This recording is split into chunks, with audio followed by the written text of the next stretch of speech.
Des plants de mûrier et de pandanus encore sous terre, mais après 5 ou 6 mois, doivent être travaillés par ces femmes pour confectionner des ngatou ou tapas géants et tresser des nattes.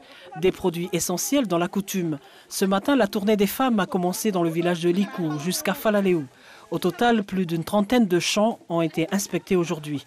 Un échange de pratiques, de savoir-faire pour préserver les usages traditionnels. Dans la coutume, on sait que nos us et coutumes se préservent dans le temps. Et je crois que le but principal de notre action ce matin, c'est plus dans ce sens-là.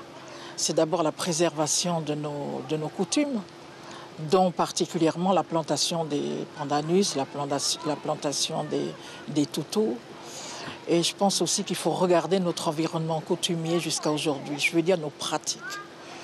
Les pratiques, elles n'ont pas vraiment évolué.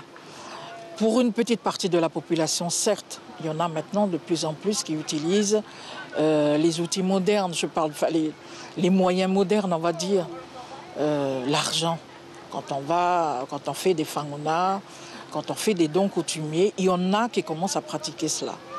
Mais quand on regarde les 80% de la population, on utilise quoi? On utilise le ngatou, les nattes. Ce n'est pas vraiment une inspection. Moi, je pense que c'est plus une réunion d'échanges pratiques, et dans la bonne humeur et dans les échanges de savoir-faire.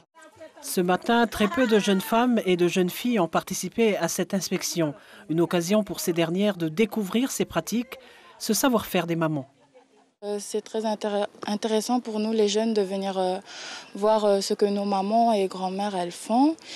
Et on voit que préserver pour eux la culture et les traditions, c'est très important.